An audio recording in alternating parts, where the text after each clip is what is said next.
नमस्ते छात्रों, इस YouTube चैनल में आप सभी का स्वागत है। इस वीडियो में विषय हिंदी उपयोजित लेखन, इसमें पत्र लेखन भाग 2 हम देखने वाले हैं। पहला जो वीडियो था पत्र लेखन भाग 1 में औपचारिक पत्र लेखन के बारे में था।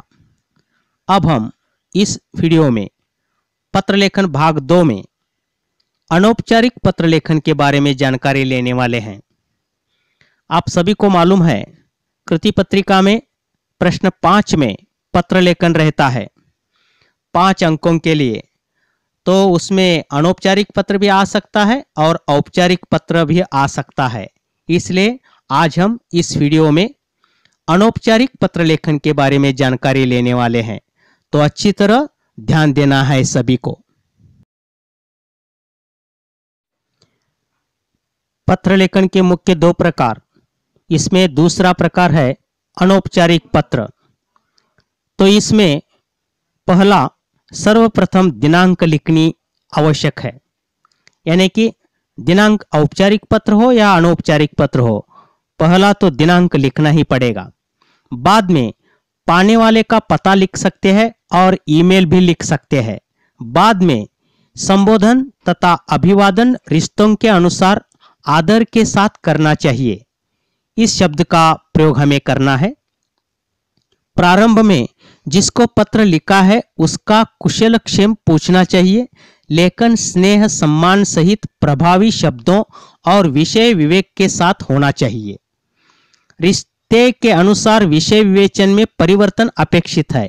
इस पत्र में विषय उल्लेख आवश्यक नहीं है। पत्र का समापन करते समय बाईं ओर पत्र भेजने वाले के हस्ताक्षर, नाम तथा पता लिखना आवश्यक है, ये ध्यान में रखो। हम पत्र का नमूना आगे देखने वाले हैं। अनौपचारिक पत्र का प्रारूप सामने है, आप सभी मिलकर ये हम विवेचन करेंगे। मैंने पहले ही कहा है कि अनौपचारिक पत्र हो या औपचारिक पत्र हो, दिनांक तो पहला लिखना ही पड़ेगा। दिनांक लिखने के बाद यहाँ पाने वाले का नाम पता लिख सकते हैं, ईमेल लिख सकते हैं। बाद में संबोधन और अभिवादन ना है। प्रारंभ में स्नेह यानी कि पूछताछ करनी है। बाद में यानी कि कुशलक्षेम पूछना है। विषय विवेचन 5-6 पंक्तियों में विषय विवेचन करना है और पत्र का समापन करना है। प्रारूप आप सामने देख सकते हैं। समापन के बाद हस्ताक्षर यानी कि नाम पता लिखना है और अंत में ईमेल आईडी, जो लिखने वाला है उसका ईमेल आईडी यहां आएगा, ये ध्यान में रखो। यानी कि ऊपर भी ईमेल आईडी और नीचे भी ईमेल आईडी समापन के बाद आप लिख सकते हैं, ये ध्यान में रखो। ये अनौपचारिक पत्र का प्रारूप इस तरह रहेगा। अब हम आगे एक नमूना पत्र देखने वाले हैं, प्रश्न के साथ देखेंगे हम एक नमूना। अब हम एक अनौपचारिक नमूना पत्र देखेंगे। यानी कृति क्या है देखो। अधिक दूरदर्शन देखने की हानियों के संबंध में दुर्गेश सावंत 42 शास्त्री पथ यवतमाल से अपने छोटे भाई द्रोणा सावंत 23 सहकार नगर वर्धा को पत्र लिखता है। यह हमें पत्र लिखना है। तो शुरुआत किस तरह की है देखो। शुरुआत पहले मैंने बताया है, दिनांक लिखना है। दिनांक क्या है देखो, 12 सितंबर 2020। बाद में पता द्रोणा सावंत 23 सहकार नगर वर्धा, ईमेल लिखा है। अब हम संबोधन अभिवादन लिख के आगे हम पत्र लिखना शुरू करेंगे। देखो, प्रिय द्रोणा, प्यार भरा आशीष। देखो किस तरह लिखा है, प्रिय द्रोणा, प्यार भरा आशीष। आगे हम पत्र किस तरह लिखना है, यानी कि विषय विवेचन हम देखेंगे। यहाँ विषय नहीं आएगा क्योंकि ये औपचारिक पत्र नहीं है। अब हम पत्र का विवेचन ही करेंगे। आशय क्या है देखो, अगला जो स्लाइड है उसमें हम देखेंगे। आगे इस पत्र का विशेष तरह लिखा है देखो। पिताजी का पत्र मुझे प्राप्त हुआ।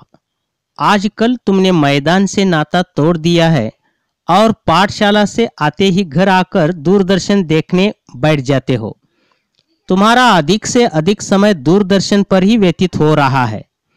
दूरदर्शन मनोरंजन एवं ज्ञानार्जन के साधन है, इसे तो मैं भी मानता हूँ, लेकिन इसका इस्तेमाल समय के साथ होना आवश्यक है। दूरदर्शन की वजह से तुम्हारी पढ़ाई में ध्यान न उत्पन्न होना अनुचित है। दूरदर्शन के सामने बैठने से दृष्टि पर भी असर पड़ता है। सभ्यता, विनम्रता, वाणी की मिठास आदि पर भी कुछ कार्यक्रमों का दुष्प्रभाव पड़ता है। पढ़ाई और संस्कार दोनों शून्य बन जाते हैं। पिताजी के पत्र से पता चल रहा है कि दूरदर्शन के पर्दे से चिपके रहने पर तुम्हें भूख प्यास की भी नहीं रहती। दूरदर्शन उपयोगी और सृजनात्मक संबंधी आने वाले कार्यक्रम देखो। ऐसे कार्यक्रमों के जरिए मनोरंजन के साथ साथ ज्ञान भी मिलेगा। मुझे आशा है कि तुम गंभीरता से विचार करोगे तथा भविष्य में अपना अधिक समय दूरदर्शन न देखने में ही बिताओगे। आदरणीय माताजी तथा पिताजी को चरण वंदना कहना। देखो किस तरह विषय विवेचन में सही शब्दों में, योग्य शब्दों में लिखने की कोशिश की है। इस तरह आप भी अनौपचारिक पत्र में सम्मानित शब्दों से उचित शब्दों में ये विषय विवेचन करना है। ज़्यादा से ज़्यादा 5-6 पंक्तियों में, ज़्यादा लिखोगे तो गलतियाँ ज़्यादा होगी, इसलिए सही शब्दों में लिखने की कोशिश करना है। ध्यान में रखो। अब हम पत्र की समापन की ओर आगे जाएंगे। देखो यहाँ पत्र का समापन किस, तुम्हारी बहन, आप लिख सकते हैं तुम्हारा भाई दुर्गेश सावंत। तुम्हारी बहन यहाँ लिखा है दुर्गा सावंत, 42 शास्त्री पथ यवतमाल। ईमेल आईडी यहाँ दी है, इस तरह ईमेल आईडी आप लिख सकते हैं। अब हम अनौपचारिक पत्र के लिए एक स्वाध्याय के रूप में तुम्हें लिखना है। कृति क्या है देखो, प्रश्न क्या है देखो। अपने मित्र ऑब्लिक सहेली को जिला विज्ञान प्रदर्शनी में प्रथम पुरस्कार प्राप्त होने के उपलक्ष्य में बधाई देते हुए पत्र लिखिए। तो यहाँ पता किसका भी नहीं है, लेकिन आप तैयार कर सकते हैं मित्र का या सहेली का पता तैयार करके आप पत्र अच्छी तरह अनौपचारिक ये पत्र लिखना है बही में और भेजना है। ध्यान में रखो, पता आप तैयार करके लिख सकते हैं। धन्यवाद।